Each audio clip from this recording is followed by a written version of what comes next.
ما تو روایاتمون داریم لکن بزرگانی از علمامون نداریم قائلا که 11000 آیه ساخته شد. ببینید، پس ببینید خیلی فرقه بین اهل سنت میگن بله تو کتاب‌های ما هم چی هست، لکن علمای محقق کلامیمون نگفتن ما این روایات رو چی قبول کردیم، لکن شما چی ها بله تو کتاباتون آمد لکن قبول کردید که این روایات چیه. میگه آقا ما کجا قبول کردیم که این روایت، میگه آقا این دلیلش. اینم علامه مجلسی ها میگه مهمترین شخصیت الان که واقعا کل منظومه فکر تشیع رو منبر و نمیدونم کانال ها و نمیدونم علما و بزرگان استنادشون به چیا؟ به کیا؟ به علامه مجلسی ها، بحار مجلسی ها. اصلا بحار نبود تشیع نبود برای بعضی ها. این مرآت العقول جلد 12 ها صفحه 525 روایتی آقا نقل میکنه در کتاب النوادر من کتاب فضل القرآن کافی. یعنی این روایت کجا آمده آقا؟ حالا خوبه الحمدلله ایشون روایت رو برده تو نوادر. حالا مقصودش هم چرا روایت رو برده تو نوادر، بحث جای خودش باید با کلینی کرد. علی بن الحكم عن هشام بن سالم عن ابي عبد الله قال ان القرآن الذي جاء به جبرائيل الى محمد صلى الله عليه وآله 17,000 آیه. پس اینی که الان شما دارید آقا چقدره؟ دیگه 1/3 قرآن. یعنی قرآن 3 جلدی بوده آقا، الان دست ما چیه آقا؟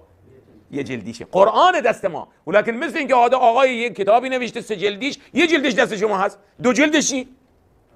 آقا امام زمان اینا معتقدن که میاد 2 جلدش هم با خودش میاره آقا. یأتی به قرآن جدید، کما بعض روایات مجعول اسرائیلی آقا یأتی به قرآن جدید، این تعبیرات آمده. خب این روایت رو بهبودی در صحیح الکافی تضعیف کرده، گفته روایت ضعیف تموش. اما ببینید علامه مجلسی درباره این روایت چی میگه؟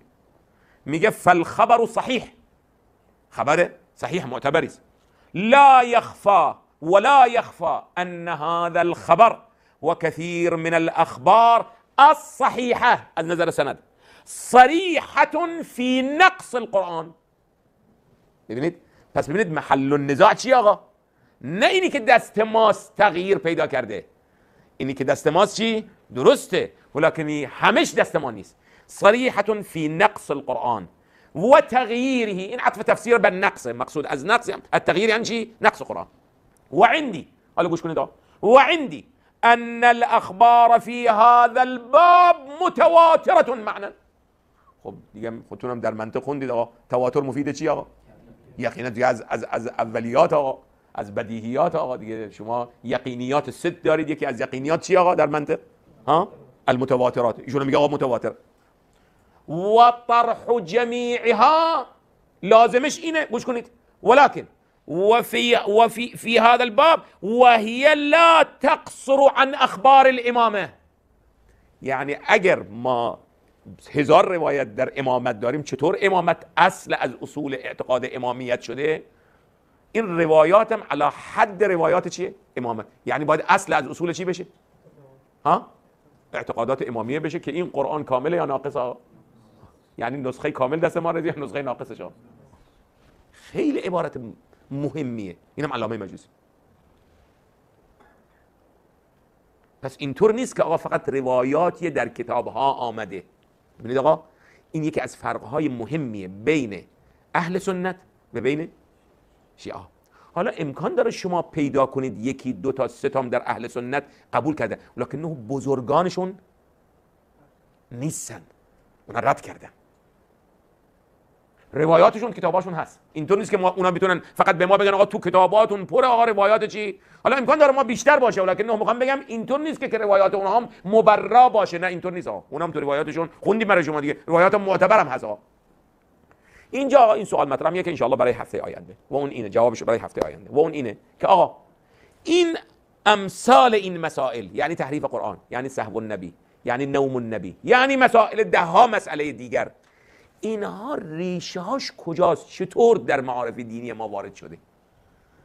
که ما اگر ریشه یابی نکنیم بینی و بین الله، اگر اینجا توانستیم فرار کنیم یا یه طوری جواب بدیم، جاهای دیگه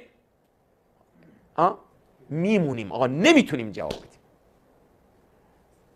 لذا شما الی الان میبینید که آقا بینی و بین الله با همه اشکالاتی که داره میشه، حالا میبینید خودتون با همه اشکالاتی که داره میشه، به شیعه ها در مسئله تحریف قرآن الی الان نه حوزه نجف آقا بیانیه صادر کرده تو که آقا بگن آقا بله بعض علما میگفتن ولکن بزرگان ما چی قبول ندارن، صادر نشده. نه حوزه قوم. از معاصرین الان شما امکان دارید برید آقا به آقایون بگید آقا شما قائل میگید نه ما قائل نیستیم ما به تحریف قرآن، به این معنا از تحریف که نقص باشه. یا آقا خب شما بشینید آقا بینی و بین بزرگان حوزه 5 نفر 10 نفر آقا یه بیانیه صادر کنید که این یک وثیقه‌ای باشه، یک مدرکی باشه. هر شیعه‌ای که میخواد اون به ما اشکال بگه میگه نه آقا بزرگان شیعه چی ها قائل نیستن. کما اینکه در مسائل دیگر هم شد، در مسائل دیگر حالا اعتقادی باشه، نمیدونم سیاسی باشه، نمیدونم فکری باشه، شاعری باشه فلان، خب بزرگانی جمع شدن چیکار کردن آقا؟ خب بیانیه صادر کردن. خب چرا الی الان آقایون ما نتونستن این کارو بکنن؟ نمیخوان. به نظر بنده خیلی از بزرگان میخوان. حالا چرا حاصل نشده؟ ترسشون از چیه؟ چرا این کارو داره نمیکنن؟ بنده واقعا نمیدونم.